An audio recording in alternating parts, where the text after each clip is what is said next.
દેવાય તાપા પરિવાર દેવસિંહ બાબા ને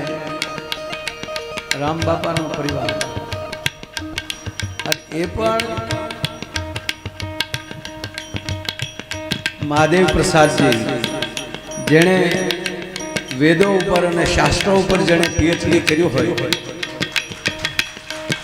નટુ કાકા હું હમણાં પૂજ્ય મોરારી બાપુ જે બોલ્યા એ શબ્દમાં કહું તો મહાદેવ દાદા માટે એવું કીધું કે અમે ભાઈશ્રી અમારી આ જે જગ્યાએ પહોંચ્યા છે પણ ત્યારે એક અંદર ચિંતા હતી કે નવી પેઢી પણ એ કે તમને જોયા ને હવે અમને નવી પેઢીની ચિંતા નથી એટલે જેણે શાસ્ત્રો ઉપર પીએચડી કરીને વ્યાસપીઠ ઉપર કોઈ આવ્યું હોય ભાગવતાચાર્ય તરીકે તો એ ડૉક્ટર મહાદેવ પ્રસાદ મહેતા આપણને પ્રથમ મળ્યા છે અને એના મુખેથી આ ભાગવત કથા એટલે હું ઘણીવાર કહેતો કે શાસ્ત્ર શાસ્ત્ર જ હોય છે વાતો વાતો જ હોય છે કથા કથા જ હોય છે સેજ ખાલી ઇકો ઓછો રાખો બાકી બધું રેડી છે ઓ ભૈયા નો પ્રોબ્લેમ એકદમ રેડી હા ના ના ના ના એ ખોટો છે એ નાનો છે ને એટલે થોડો એ ભલે ધીમો રહે પ્રોગ્રામ મારો છે ને તબલાનો થોડો પ્રોગ્રામ છે એટલે તમ તારે એનું ભલે થોડું ધીમું રહે નો પ્રોબ્લેમ શું કામ એને આમ તો નાનો હતો ને તેથી ઘોડિયામાં આવું કરે એ અપલખણો બેટો ધીમું રાખો નો પ્રોબ્લેમ કાંઈ નો ચિંતા જ નહીં કરો તો ઘરનું છે આ તો માયક છે નહીં ત્યારે એટલામાં તો અમે વગર માયકે ગાવુંના દૂધ ખાઈને આવેલા ભાઈ એટલે માધ્યમ છે અને ખરેખર એ માણસને હું જોઉં છું દાદા બાપુ કે બહુ સરસ એણે ઓપરેટિંગ એનું બહુ સારું છે એક તો તમે સાંભળી લો કે સાઉન્ડ પ્રૂફ હોલ ન હોય ત્યાં સાઉન્ડ મેળવવું ને એ નાની માના ખેલ નથી કારણ કે એક તો આના પડઘા પડે કારણ કે સાઉન્ડ પડે એમાં બહુ સારું ઓપરેટર કરી રહ્યો છે એટલે એકવાર એના માટે તાળી કરો હા ખૂબ ખૂબ ધન્યવાદ મારા આવું અમે બધે કહેતા હોય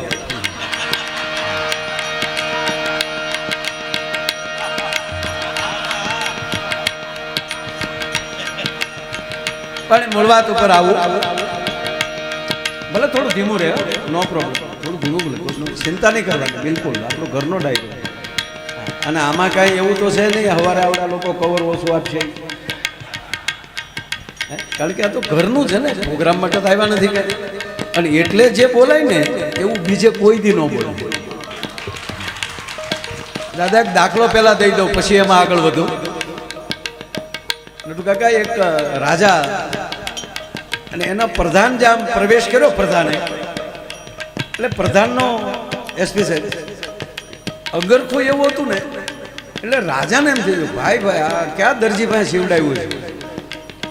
એટલે રાજા પ્રધાનને એક બાજુ લઈ ગયા કે આ બાજુ આવ્યું આ કોની પાસે સીવડાવ્યું છે અરે કે મારો મિત્ર છે એક દરજી બોલાવે ને અને તરત રાજના માણસો ગયા દરજીને લઈ આવ્યા અને આમ તો ખરેખર મોટા માણા બોલાવે ને એટલે પેલું એમ ન થાય કે હરખાણા હોય આપણે એમ થાય કે ભૂલ નહીં થઈ હોય ને આ ભગાભાઈ આપણે એમ કે ને અહીંયા આવ્યું તો આપણે એમ થાય કે હારી નકોસામાં આંગળી નહીં આવી હોય ને આપણે એમ એટલે મોટા માણસો બોલાવે એટલે રાજના માણસો બોલાવે સાહેબ એસપી સાહેબે ફોન કર્યો હોય કે જાઓ ઓલાને લઈ આવો ભાઈ તો પછી ખબર પડે કે આ તો સંબંધી છે એટલે બોલાવ્યા બાકી ડાયરેક્ટ ઓળખતા જ ન હોય અને ગાડી આવે કે હાલો બોલાવે સાહેબ એટલે આપણે પેલા તો રસ્તે બે ત્રણ રૂમાલ લઈએ પરસેવો લૂછતા તારો આવું કઈ થયું નથી ને કેમ આમે એટલે રાતના માણસો આવ્યા દરજીને કીધું કે હાલે લઈ ગયા એટલે રાજાએ કીધું કે આ તે સીવું કે જી મહારાજ મેં સીવું છે સોનામોરની થેલી આપી આલે સોનામોરની થેલી તને યોગ્ય લાગે એવું કાપડ ખરીદ પણ આ પ્રધાને જે બનાવ્યું પહેર્યું છે ને ઈમાનસુ એની કરતા સવાયું બનવું જોઈએ હું રાજા છું આ પ્રધાન છે જી મહારાજ જેવી આપની આજ્ઞા ઓલો લઈ ગયો અંગરખું તૈયાર કરીને આવ્યો, રાજાએ પહેર્યું, પણ પ્રધાને પહેર્યું એવું તો નહોતું જ બન્યું. બીજી વાર બોલાવ્યો કે ભાઈ તું આ શું આમ 2 વાર 3 વાર જે કાંઈ ટ્રાયું થઈ, પણ પ્રધાને જે પહેર્યું હતું એવું તો ન જ બન્યું. અને પછી મહારાજ કહે છે દરજીને, સાંભળ ભાઈ, તું નિર્ભય છો, તારે ભય નથી રાખવો, અને તું મહેનત કરતો જશ, પણ તું મને એટલું તો કહે કે આ પ્રધાને પહેર્યું છે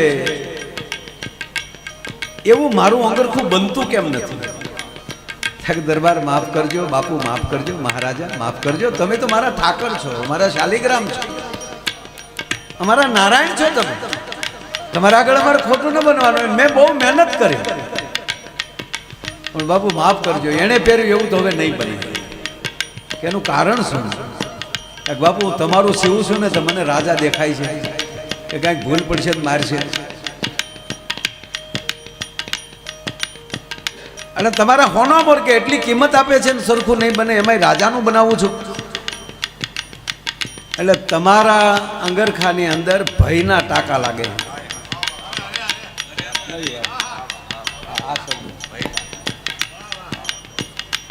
હું આમ વેતરતો તો કાતર મળે ધ્રુજવા,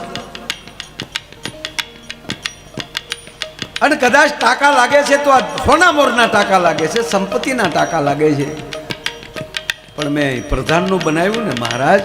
એમાં તો મિત્રતા ને પ્રેમના ટાંકા લાગ્યા છે, એ મારો મિત્ર છે. એટલે આજનો જે કાર્યક્રમ છે એ તો સ્નેહ અને પ્રેમનો છે. અને એમાંય મને વાત એ કરતો કે તમે સાહિત્ય હોય, વાત હોય, આવી ભાગવત કથા જ હોય, પણ કોના મુખે સાંભળીએ છીએ? હમણાં જ નટુ કાકા કહેતા હતા કે નારાયણ બાપુ નારાયણ સ્વામીને યાદ કર્યા, આખી રાત આવી ભજનની સવારના 6 વાગી જાય તો ખબર ન પડે. એમ સાહેબ ભાગવત છે, કોના મુખેથી સાંભળીએ ને એના ઉપર બહુ મોટો આધાર હોય છે. આપણા બધા ઘણા રિવોલ્વર બધા સાહેબ અત્યારે ખબર કે તમે કાર્ટિસને હાથમાં લઈને છૂટો ઘા કરો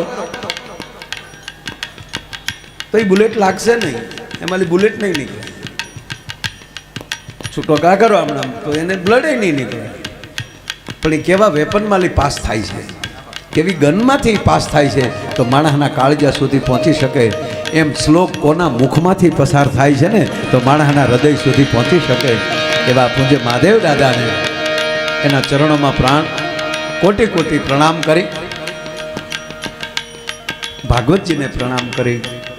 અને આપની વ્યાસપીઠેની આગળથી અમને પીઠબળ મળે છે એટલે આપની આજ્ઞાથી અમે કાર્યક્રમની શરૂઆત કરીએ છીએ દાદા. અને એમાં અહીંયા નથુ બાપા બેઠા છે, નાલિયા ઘણા જે બધા મહેમાનો. ખરેખર જિજ્ઞેશભાઈએ જરાય ખોટું નથી કીધું. અહીંયા આવીને બેહો જ ખબર પડે, ખબર જ નથી રહેતી કે હરિદ્વારમાં છે કે કંટાળા બેઠા છે. આ ઘરનો ડાયરો બધા મહેમાનો તો આવ્યા છે, પણ જમાઈઓ જે આવ્યા છે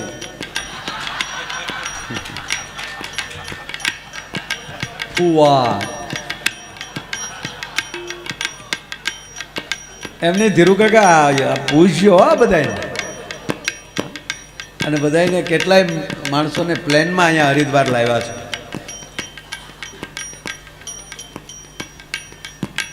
બે ત્રણ તો નથી દેખાતા હજી, આડાવડા સાઈડ કાલની તૈયારી છે ને કે આપણે આમાં આવીએ તો પ્રોબ્લેમ થાય ને. પણ શરૂઆતમાં જ બધાય ફુવાઓને, જમાઈઓને, બનેવીઓને આ બધાને વિનંતી કરું છું કે આવતીકાલે રૂક્ષ્મણી વિવાહ છે, એટલે તમારે બધાએ જાનિયાથી નાવવાનું છે. રૂક્ષ્મણી તો રામના આંગણે છે, કારણ કે તમે બધા અમારી રૂખમણીઓને લઈ ગયા છો ને,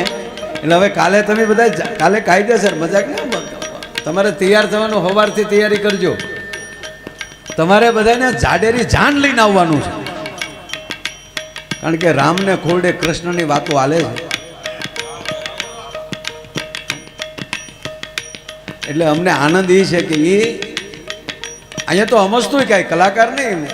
પ્રોગ્રામ ન રાખ્યા હોય રાતના એક તોય અહીંયા આવવું હતું. પછી મનોજભાઈને કહો હાવ હમણાં હોય તો એની કરતાં અમે તમારે કે નહીં પ્રોગ્રામ તો રાખવાના જ.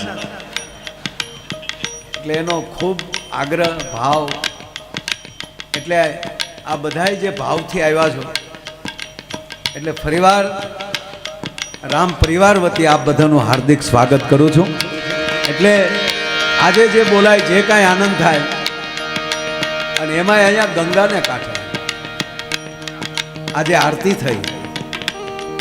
સમગ્ર પરિવાર બધા જોડલાઓ જે આરતી ઉતારતા હતા સાહેબ, જે રૂપક હતું, ચિત્ર દેખાતું હતું, આ કેવા ભાઈ કાકા. પેલા માણસ અહીંયા હરિદ્વાર આવતા, અમે નાના નાના હતા, અમને યાદ છે, એક વ્યક્તિ ગામની હરિદ્વાર આવી તો આખું ગામ એની ઘરે જાગરણ કરતું, જ્યાં સુધી પાછા ન આવે ત્યાં સુધી એની ઘરે કીર્તન ગવાય, રોજ હેરિયું વળાય. શેરી વળાવી સજ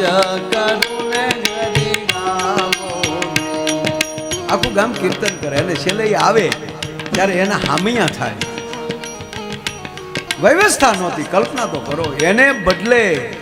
અવડો મોટો આખો પરિવાર આવીને ઈ જ હરિદ્વારમાં આ દેવાતાતાનો પરિવાર અહીંયા આવું ભાગવત કરતો નથી બાબા, તમારા પુણ્ય કહેવાય છે. તમે કલ્પના કરો, આ જરાય રૂડું નથી લગાડતો, પણ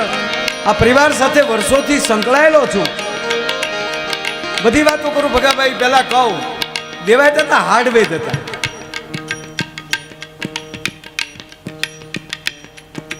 હાર્ડવેર પોતે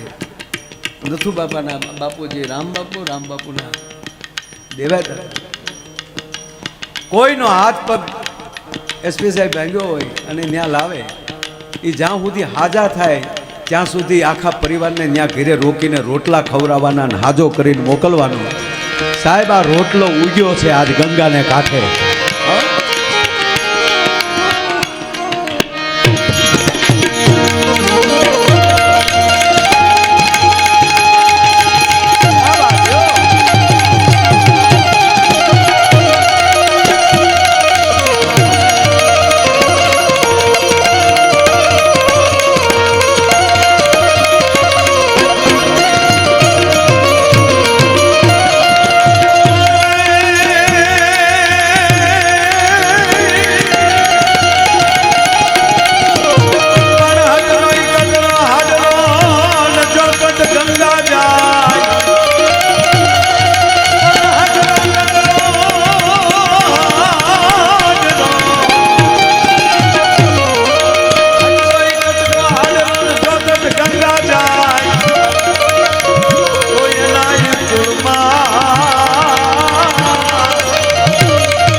જય ભગરથી